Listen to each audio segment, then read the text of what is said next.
Welcome here. I'm happy to be here. I'm coming from France, and I will help you to see a bit more about history. Who's an Alias user here? Okay, nearly like the half. Okay. So there will be some talk totally dedicated to the users. So if you have any questions or what, don't hesitate to interrupt and ask more precisely what I'm explaining. I will introduce myself with my activity. I started my own company in 2007, but before that I was just fascinated about design stuffs, and I was working more in engineering company, doing some fuel tank systems on the thing which is hidden under the car, totally ugly shape. But I wanted to do design, so I stopped 1 year in 2003 to make a graduation for kind of, it's a school in 1 year, you learn how to build a hot rod in your garage, kind of. And I had my personal project, which was the hardtop on the Fiat Barchetta. I built 5 of those. I was doing some funny kind of aircraft models, remote controlled.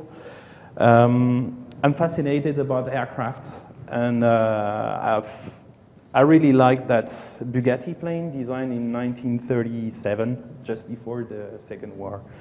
And I reverse engineered it. I started the work in 2004. It took me like more than 4 years. I came to the US to measure the plane.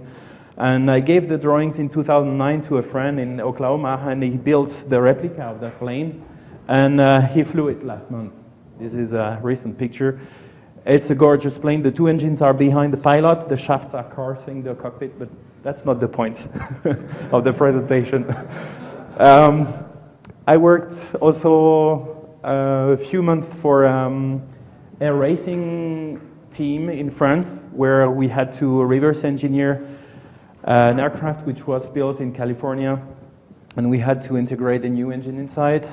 It was interesting kind of work.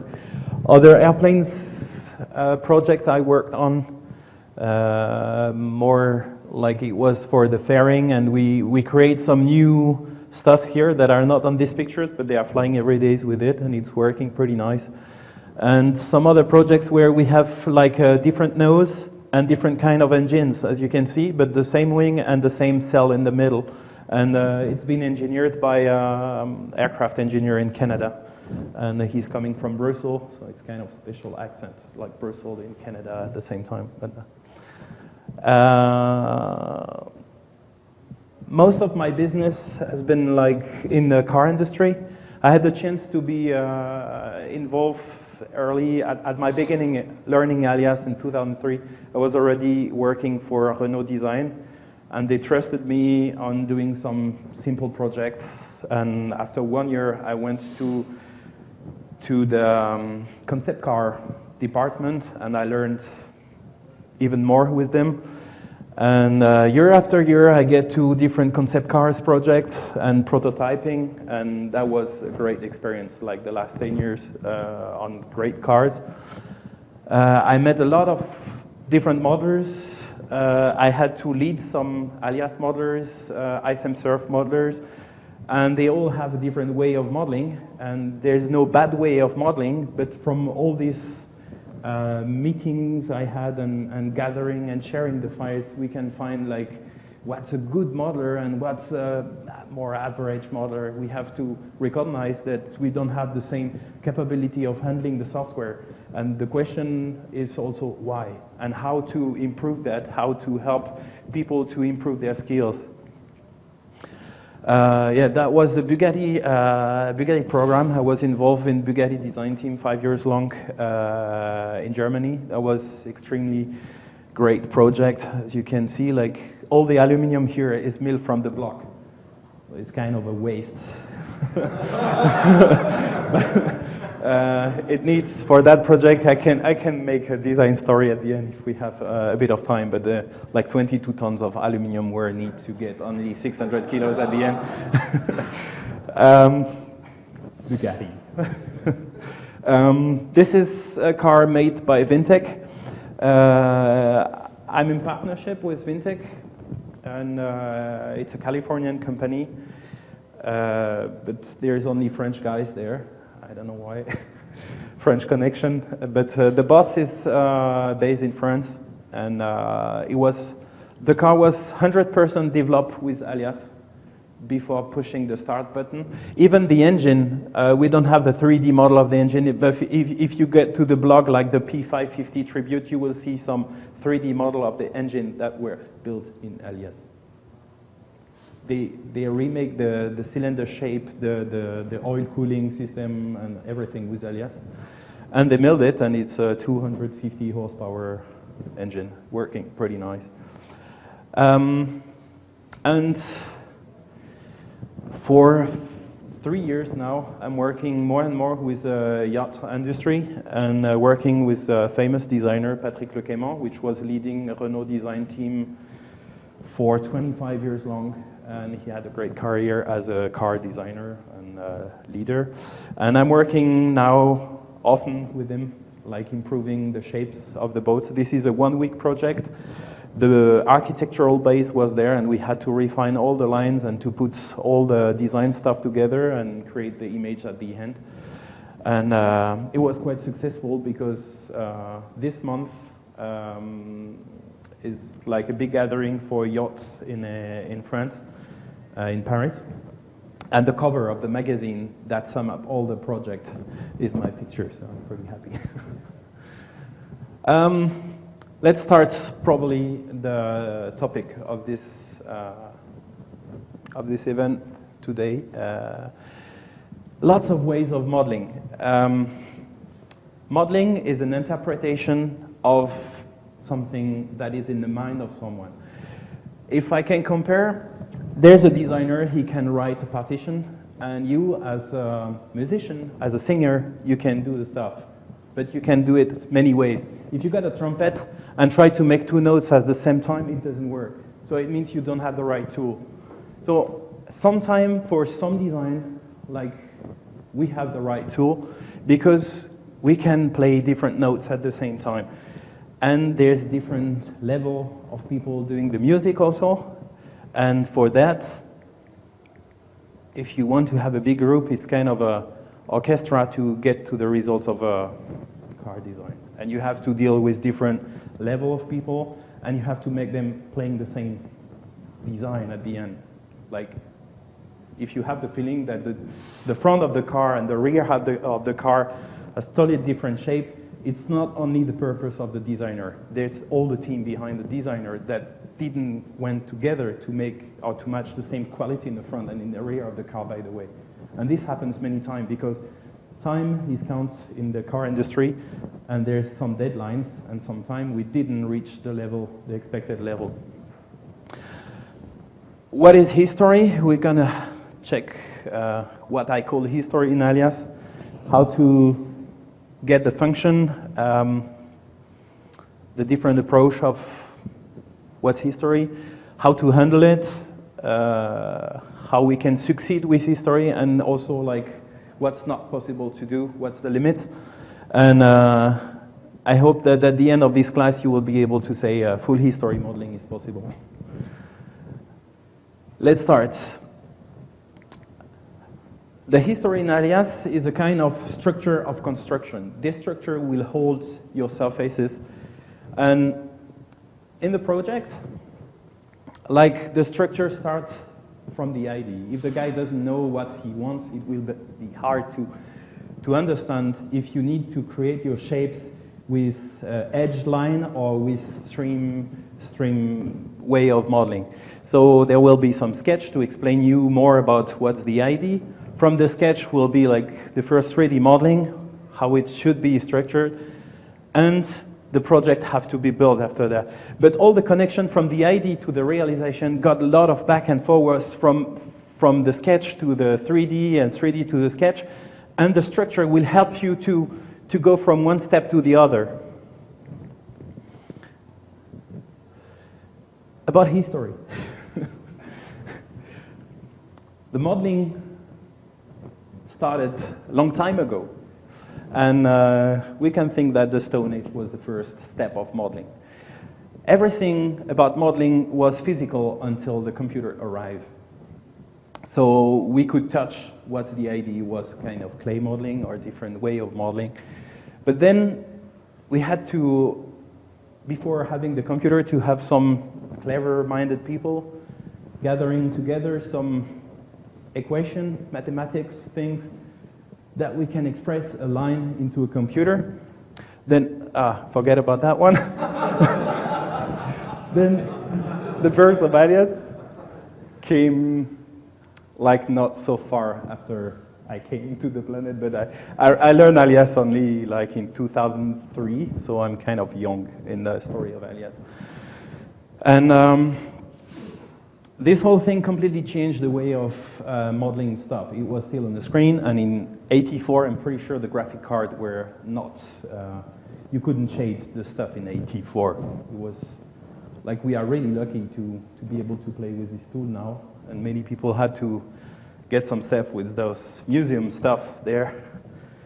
And 2004, there was like a turn without a desk, and it's kind of when I learned Alias. So we had some older version. I played with Unix also, the Kill -9, some knows what it is. And there's some stuff like that are still in the root of the software that we really like today. And there's today, just to have an idea about what we are doing here. Where's the history? To sum up, I would say this is the function. Who never really opened that function? Okay, so it's good that you came here today. To me, it's the basic thing, but I model in history without knowing about that. And I'm only using this for 3 and 4 years. So I really started to get into this when I was starting to teach how to play with history.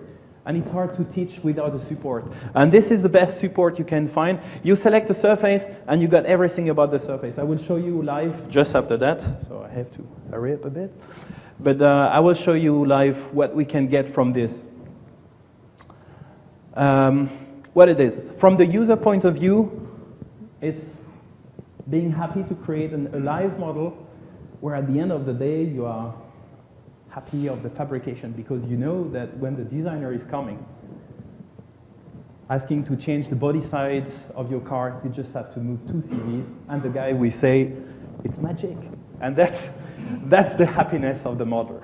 If every time the designer comes and says, like, can you give more curvature on the body side, and you're like, I have to remodel everything, then your life is not really fun. And making fun with your work, make fun with your life, that's pretty cool. I like it. History helps to create design change acting on parameters. Parameters means like in a function like the square, there's some internal parameters, but there's also like the parents. What I call the parents is the boundaries. These are curves that are used to create the, essentially I'm using the square and the bi-rail and the rotate no trim in the bi-rail, and that's more or less the only function that I'm using.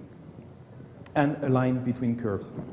But a line, for me, it's more constraints between 2 objects, and is a part of the support of the history. It's not the history function itself. Historic function is it's not reversible, and today it's a question mark about what would be the future of Alias. We're going to have a talk about that a bit later, but if we break one boundary, if we delete a curve from a square, we cannot move the square anymore. I'm going to get back to that a bit later. And the constraints is more something you can, I align a curve to another curve, I'm pleased with the result, I can delete the constraints of a line without deleting my history. And that's important to find the difference between the 2 things, because modeling in history doesn't mean playing with the constraints only. It's also a lot about the parameters of those functions.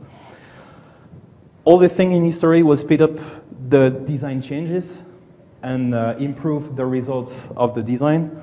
And we can think like in the future, if we've got more parametric modeling and generative modeling, everything what you learn about how to play with history in Alias will help you to support your next generation of software, because it's mind-playing also. What is not historic modeling is when you do like delete history with this function there, that I use sometimes, I have to say. When you move CV on a dead surface, this is sometimes helpful. You need to have some base surface where you can move CV very precisely, that all the surrounding surface can be changed in the flow from your original change, because the square is not having exactly the CV position that you want for the acceleration of the rest. This happens sometimes to have like a main surface that have no boundary anymore where you move CV. And align tool, what I said, is more a constraint than a historic function. What history view can do? I told you like it's easier if I show that live, but it's all what's in between. If you double click there, it will do the query edit. I totally forgot about query edit. I'm not using query edit anymore. One reason is when you do query edit, you need to pick nothing before, and then query edit, and then repick the object that was selected. So it's kind of a step less. You select the surface you want, and you choose the one you want to edit. That's easier to me, and you directly see what's connected with that surface. And you can select the parents also. I'll show you that live. When using it, from sketch modeling to reverse engineering, there is no real limit to it, except when you start to have a lot of connection in the interior design. You have the steering wheel, and then some IP connection, and then the stalks, and everything together cannot fit in one historic file. And you will have also to split your file to different designers or to different modelers that they have to work with. And the historic is something very personal. If you model the exterior shape of a car, if you want to give the front to another one and the rear to another one, when you have to move the middle, there's two connections. But historic modeling makes that normally the speed you gain on having only one model makes that you can do the whole car by yourself. That's my experience, I can say that.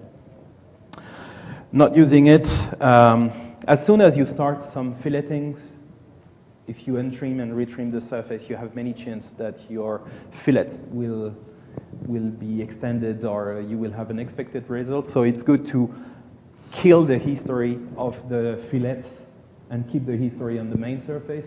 That will be helpful for the design. People don't go too much in history because we are not able to replace the parents, like the boundaries. If I attach a square to a curve, and at one point I got a square on the top of it, and I want to align my square to the other one, and I'm attached on a curve, I will have to do an align, because I cannot replace the curve by another boundary like a square or a surface, you know. So that's kind of a request we had, and with different forums. So let's see what's in the future. Most of the guys not using it, they say like, yeah, but if I move a curve, then I can have an expected result. But you have to think, what's an expected result? Is it an unexpected result due to your unknown of the rules of Bezier alignments or stuff like that? Or is it an unexpected result due to a bug of a curve that will align reverse or stuff like that?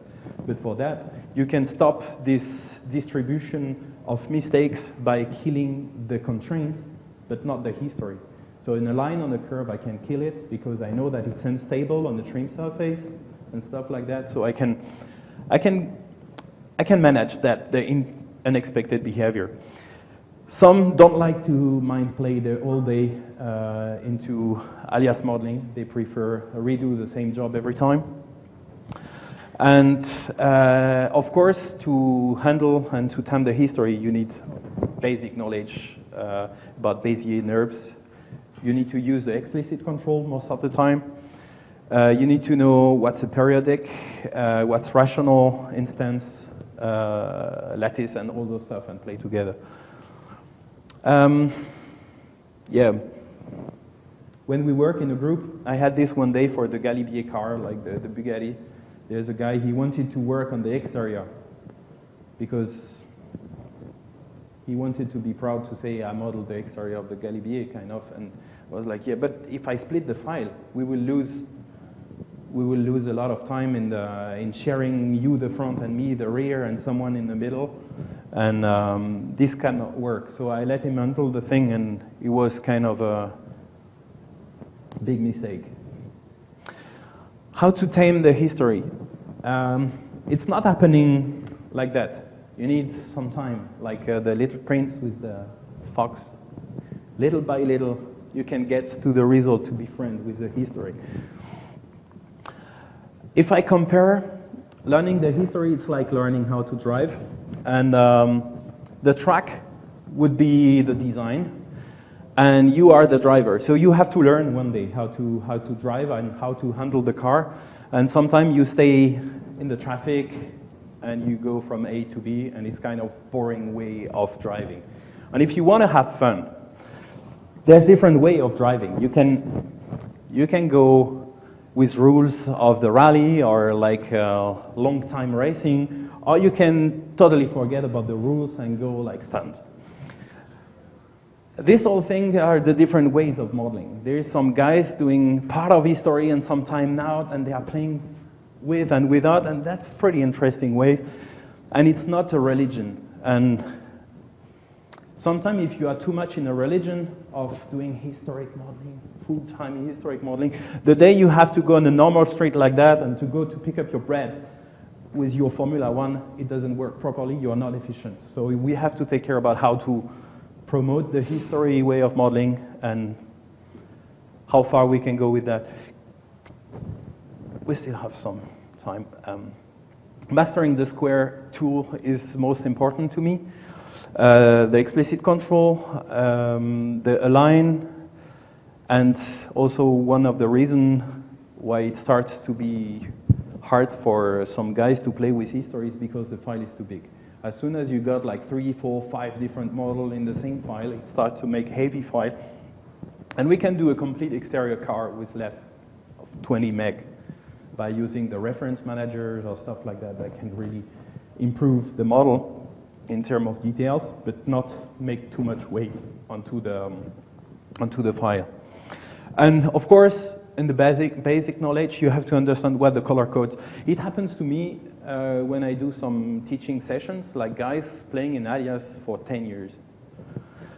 And they didn't know the difference between the colors. It's not told in the books. It's not told in the books anymore. Like if the surface is green, it's historic. If it's clear green, it's when it's selected and interaction is pink. And when it lost history, it got like dotted dash. And they didn't know because they were killing the history all the time. So they had like dead blue surface everywhere. And when it was green, they didn't know. Like maybe it's a line or. That's it.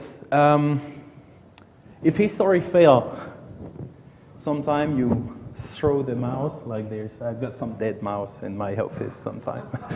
But there's some checklists. Think about nerve bruise, of course.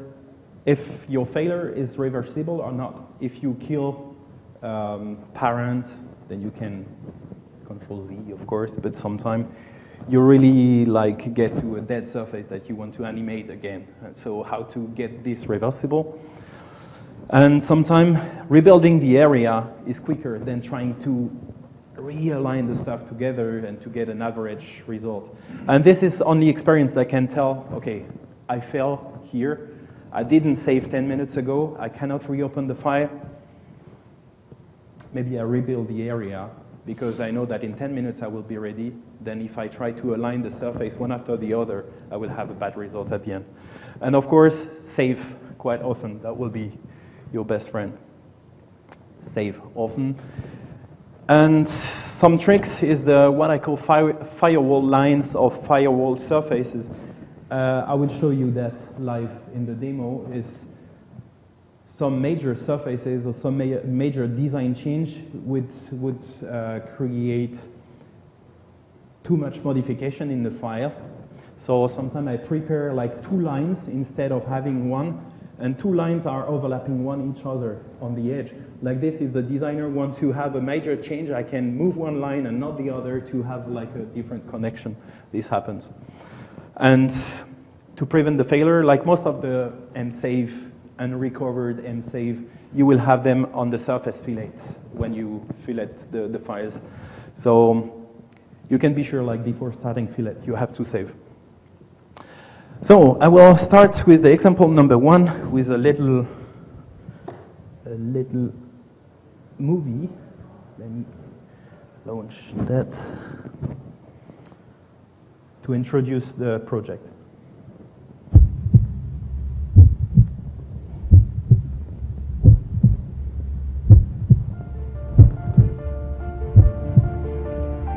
It's pretty dark.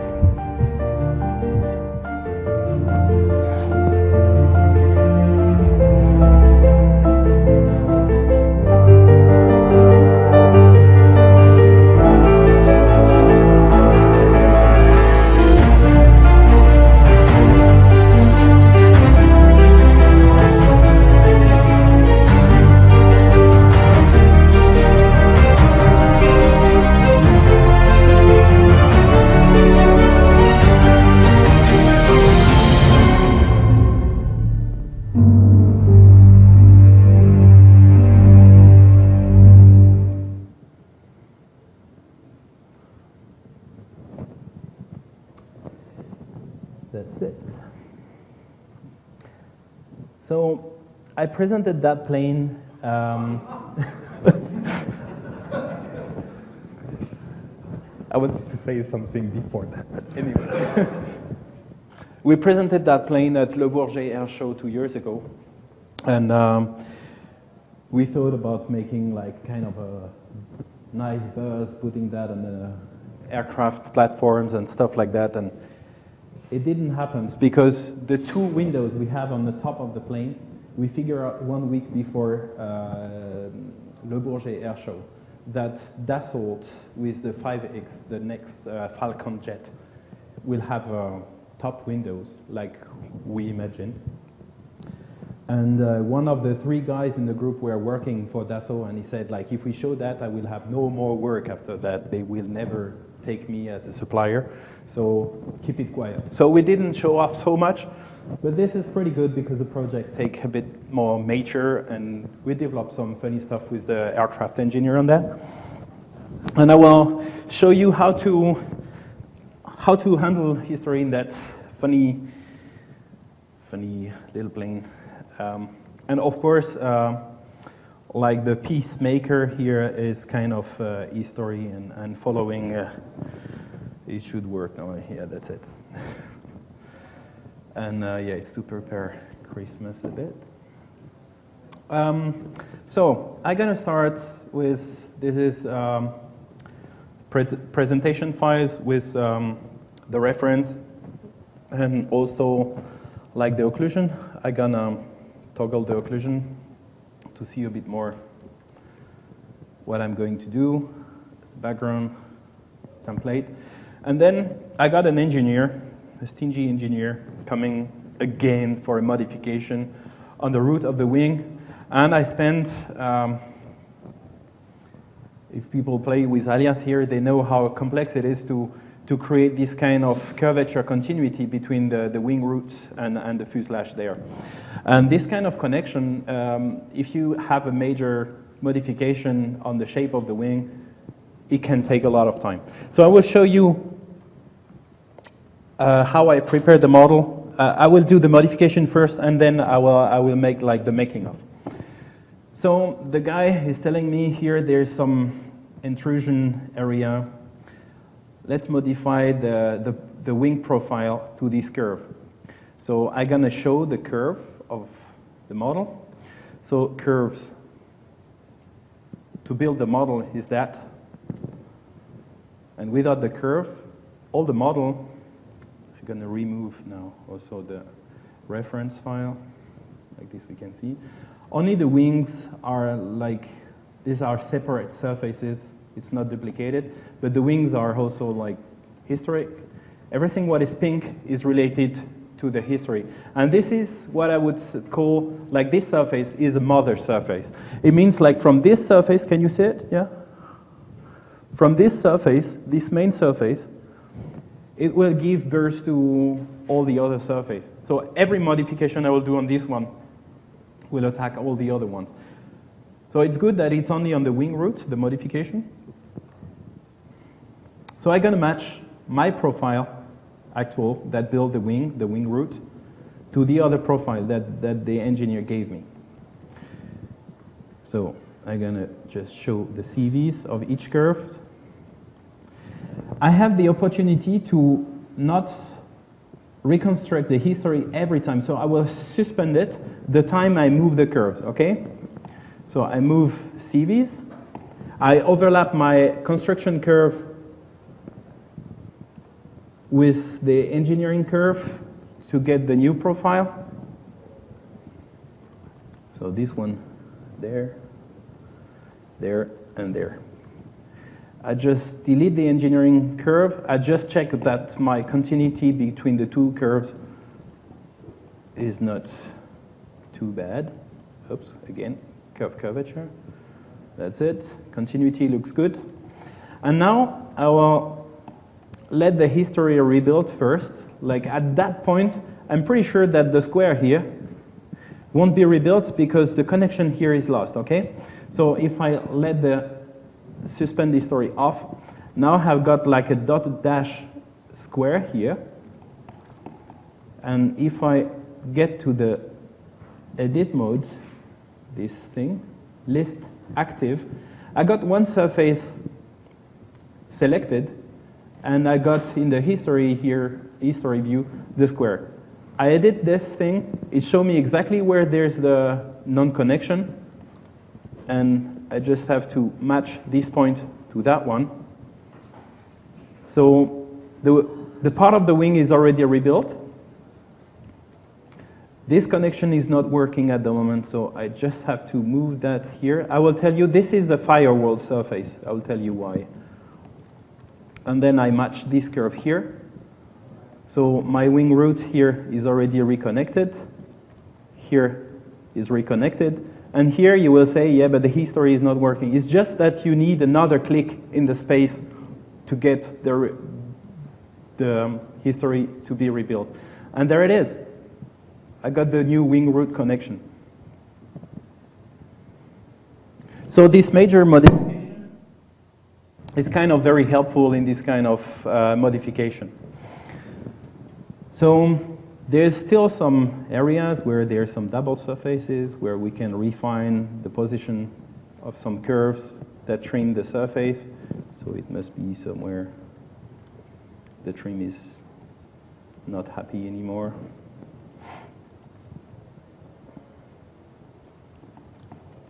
Trim and retrim it. And that's it. So how to build that? I wouldn't go too deep in the thing because I got another example coming. It was on and then it switched off. So I don't know what's... Is that back? Yeah, it's back. Okay, it switched off. Yes. It's better? Yes. If you want, you can leave it on the table. Yeah, okay. Thank you. Like that. So it's repaired now. Pick constructors. I just picked the constructors and now I will change again the profile of this body side. So we can do whatever now, playing with history. Is that okay for you? Do you have any questions for now about how I get to these results? What bothers you about that? No? Are you happy right now about the demo and the result? Yeah? So I'm going to get back to the presentation maybe to go soon to the conclusion. We have not so much time left. So get back to aircraft design. We had, so where's the clicker? Yep. So now I need to bring this thing up. We had the Audi prologue. This car presented last year in the LA Motor Show. And yeah, the design story, I got a bit of time to work on, to explain you what we did on that. That car, you saw it, was amazing concept car thing. And then we did like production of this car on 3 different platforms and never went into production, like political story with internal fight with chief between Bugatti and Bentley. Anyway, we developed this shape of car on a Bentley platform, on a Porsche platform, and on a carbon fiber platform. So the design had to change all the time, but not 100% of the design, just 10% of the design.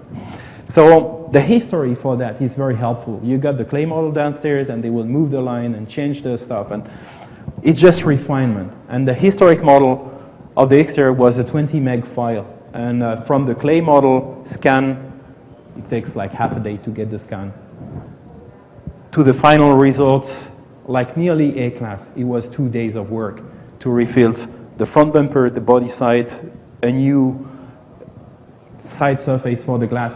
And for people that model cars, you know how much it is of work to refine this line that can be SE into the curves and stuff like that, and of course the rear bumper.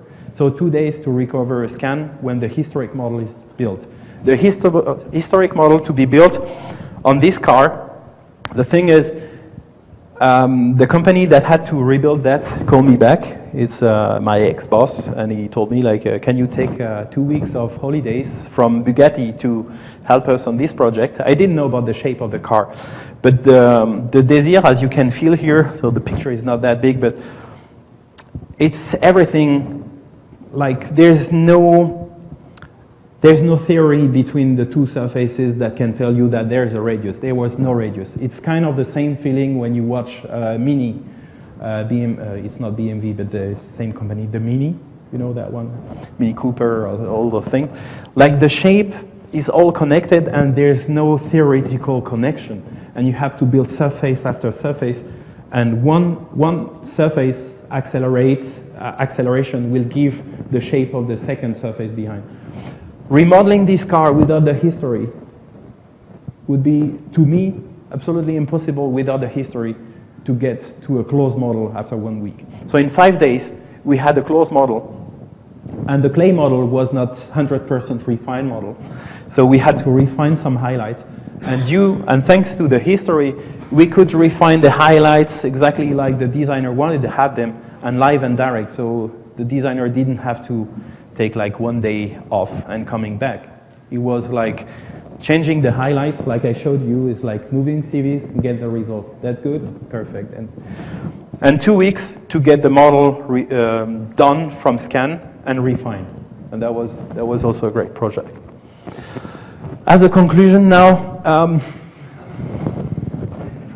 if you can try it. It takes time sometimes to get to the result that you want, but it's so much fun. At the end of the day, you have the feeling to create something alive. The user that is using the software is much more important than the hardware, and can be, of course, more important than the software. So we have to take care to teach well how to use the software. We have, as I showed you, we have a race car in the hand. Like, that software can do like unexpected shape. Like when a designer bring a sketch, sometimes it's so advanced. It's the work of the designer to bring something that has never been built before. And this software never stopped me into this taking a decision how to model something. It never happens to me until now to say, I can't do it in Alias, it's impossible. Even this bio shape, where some people would say, like, this is only Maya can do it. I'm pretty sure we can handle that also with Alias. Sometimes generative modeling will help. We will have this pattern repeated 1,000 times on a car. We want to rebuild 1,000 times the same thing with a different option. For sure, there's some modeling parts that won't be successfully made with Alias, but this is more like the future of this software and what can be plugged into it, what we have in Dynamo, what we have in T-splines, and all this thing in the future, I'm pretty sure can be interacted together. I hope so. And yeah, I said like also about the hardware. The hardware can be improved to get faster. I didn't show you my mouse. Got 12 buttons on the side. Can you see that? It's a Razer Naga. And every time you lift off your hand from the mouse to delete, enter, or to type something, makes like you are losing time. If I go back to Alias, I can show you. And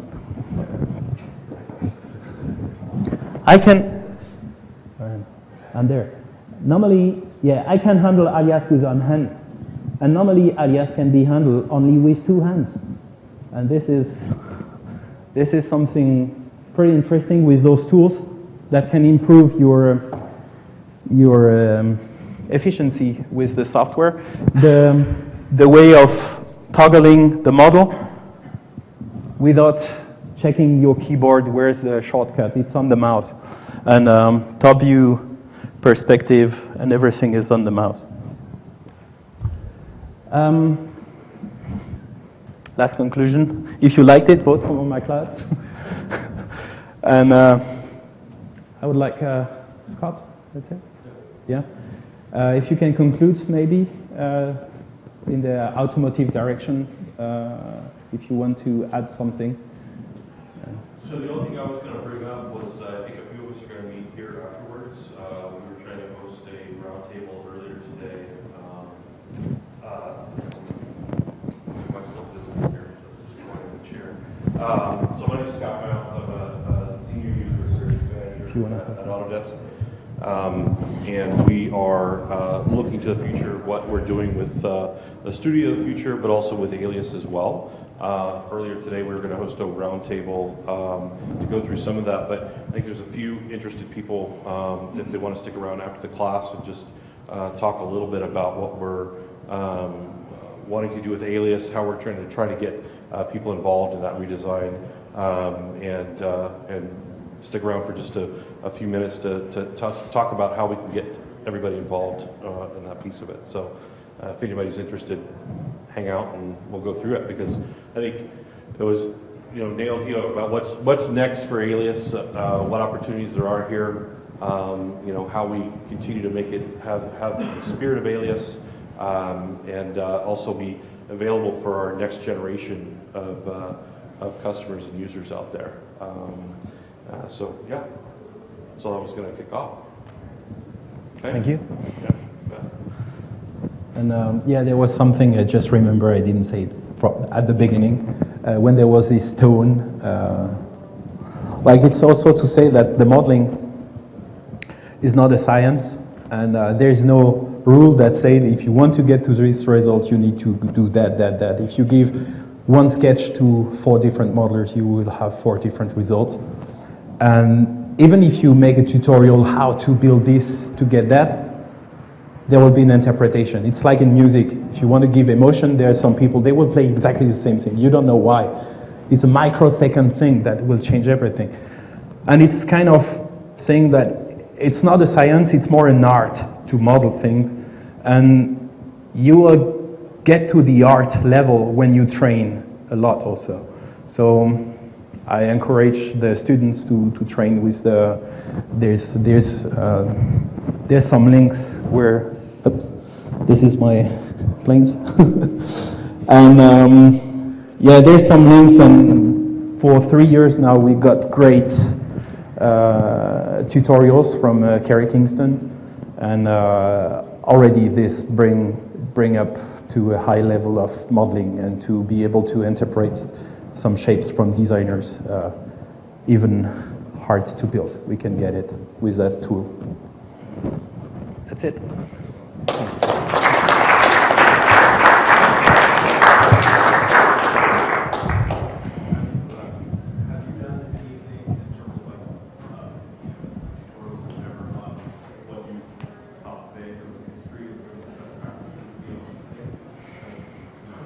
Not yet. Not yet, but pretty soon, like, I talked to the guys downstairs, and I'm happy also to came also to meet the guys from the Autodesk community. There is already some forums where people can ask questions and you get answers, like how to do that and get the answers. And maybe, like, soon I will try to post those kind of example, how to put the things together, but there's a lot of tricks that takes, like when I do a workshop in a design class, design school, in 3 days, I do only like 10% of what I would like to bring exactly. So it takes long. But what I do personally with the companies like the boat architects, they were asking me like, can you do like a tutorial to build the hull? And the shape in front of the hull is something very important. And in Rhino, they fail every time because the control of that shape is something. It's nearly always the same thing. So I build a tutorial from that. But the day that the change of the shape makes that the tutorial is not working anymore, the guy is lost. So I based more my support on live support. So I prepared some time like for those yacht architects, those tutorials, and after when they have a request, sometimes it's a 5-minute answer that will help them to gain a day of work. And people that have a class with me and that start relation, like professional relationship, I try to be as support as possible. And I know that if I help them, the day that they need some extra work, they call me. It's pretty good.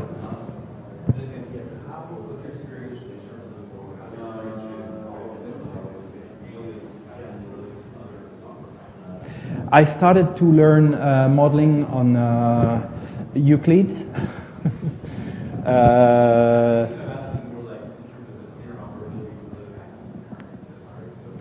Interoperability. Yeah, so like you take something from AliasModelingwithHistory, can you take something in from Katia and bring it into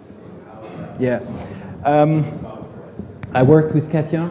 I work also Katia V6 in 2007 to see what they do. Most of the time when you import a Katia file, like all the imports works in Alias. You get the NURBS, you get the spans of Katia, you get like a dirty surface sometime, and it works pretty nice. Surface is imported from Katia like 5% of the time. You got failures all the time and M-safe coming, you don't know why. Because the mathematics behind make that Alias said like, I give up. And you got unexpected M-safe. It's kind of unstable with imported from Katia sometimes. But you don't know why. But sorry? Exporting. And exporting to Katia is perfect. We work that every day to create the concept cars, like all the engineering, the chassis, and the tooling, the fabrication, extension of the surface to get the tool for a vacuum form. This is all done in Katia. And as I had the failure, it's also a question of how you trick the tolerances of the software, how good you can build it that Katia can handle it. But if you have microns in Katia, and the guy is a bit narrow-minded to change himself the thing, you will create some nice surface that will never be able to be interpreted by Katia properly. But it's just Katia that needs to have also the same interoperability. And like most of the people working in the automotive world, we are doing sometimes very quick sketch with dirty results because we have no time to make a matching surface. The milling machine don't care about 1/10 of a millimeter of a hole sometimes. 1/10 of a millimeter is huge. It's a big hole. And the machine don't care. It's more like if the step is up and down, you will feel it on the surface. When you will touch the thing, oh, my model was not good here, you know? But in prototyping, we got this many times because it's prototyping and you need to go fast. If you ask the guy, let me 1 week more to refine the model, I don't care. I just want to see now. So we have this stunt way of modeling sometimes. And yeah, what else? Like Unigraphics is also an outsider. We have to take care about what the Germans are developing with Siemens. But in the A class, it's iSemSurf in Katia and Alias. And interoperability is working really nice. And it's all a question of how far you go in the tolerance, and that everybody is using the same tolerances. And I didn't really fit my tolerance to the imported model, and that's why I failed on the rebuilding, because there was a micro hole somewhere. And normally for Audi and for this level of prototyping, it was really easy rebuilt. Yeah. have any experience alias surfaces into Inventor for product design? Yeah. The yacht architects I'm working with are working with Inventor, and they had Unigraphics before. And I was a Unigraphic user for 4 years, so I get nearly to the expert level. I was really happy about that software, except for surface modeling. I was not happy about how to handle the surface. That's why I learned Alias. And I tried to play Alias the same way I was doing the historic into Unigraphic. That's why I pushed the history so far. And I'm pretty sure Siemens is searching a way to get into the A class. So the day it happens, because it's the same software, NX, they can do the A class and the engineering and maybe the design research into it. It's not tomorrow, and tomorrow we have a future also in Alias that can improve the designer's skills to get to surface results. At the moment, to get to this level of modeling, it's minimum 4 years to get to historic model, easy handle like that. There's always some guys after 1 year, like those young people fresh out of school that can crazily copy your thing and whoa, get a good result. You have to keep an eye on them and employ them to have them to work with you. That's it. Other questions? We have. Like, I don't know what's next. There's a conclusion in the main hall, I think. Things like that. Well, we come from an architecture. Building architecture? Very much. So our buildings are shaped a lot like. Oh, I love that. Very close and organic. Yeah. And we use a combination of Rhino, CATIA, AutoCAD document to actually use the CATIA model to deliver to the builders. Mm-hmm. And they use surfaces to further develop and build. Right? We have a very high degree of accuracy required. Yeah. Yeah, but for buildings, you don't need like microns. I had a request from a yacht industry. Yeah, sometimes, yeah, because the parameters of the inputs for them, they don't know what it is. So they want to import surfaces that are NURBS and with a very high connectivity.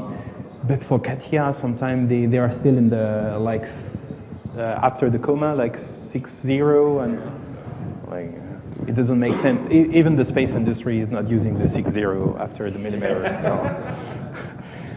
Until you want to put your building in the space, you don't need it. But it's hard to educate the suppliers and the people you are working with to be efficient and to say, okay, we won't do like the centimeter, but we will be like 1/10 of a mil is maybe enough, or hundreds of a mil works perfectly for the size of a car. For the size of a like bigger size, sometimes there's some limits, like a yacht, 100 meters long. If the hull is only one surface, it happens that when I want to trim it, it didn't want to. But I had the support and they fixed that. Yeah, we're just looking for options. So we were wondering if this would be, right? Because right now when we look at it, there's nothing that does product and part, Class A surfacing, all of that in one product, other than CATIA and maybe an X down the road. I mean, Inventor, we have to ask how it works with Revit, also the import of Alias. I never worked Alias to Revit, but it should work. Like with Inventor, so the architects that were working with NX, they forgot about NX. I thought NX would be more powerful than Inventor. Totally not. They forgot about NX, and they're only working now with Alias and Inventor. And historically speaking, the yacht architects are working with Rhino. Like all the projects before was Rhino. And even the boss, he gave up Rhino and said, okay guys, you are much faster than what I can do with Rhino. So what is wrong with Rhino? Rhino's awesome. Rhino is awesome. Rhino is awesome. But the results you get to get to refine the lines like we can do in historic model in Alias, it takes much more time. But the result can be the same in Rhino. There are people modeling really nice in Rhino. But the loop you have, it depends how many loops you have between the designer and the final 3D model. And if your designer is changing in his mind every day, you need to have a modeler that handles the software every day to make the changes. Otherwise you get frustrated designers. They won't have the result that they want. So that's why the human power is very powerful and very important, I mean, behind the software. The people you put behind Rhino can be better than Alias users that don't want to learn more, you know.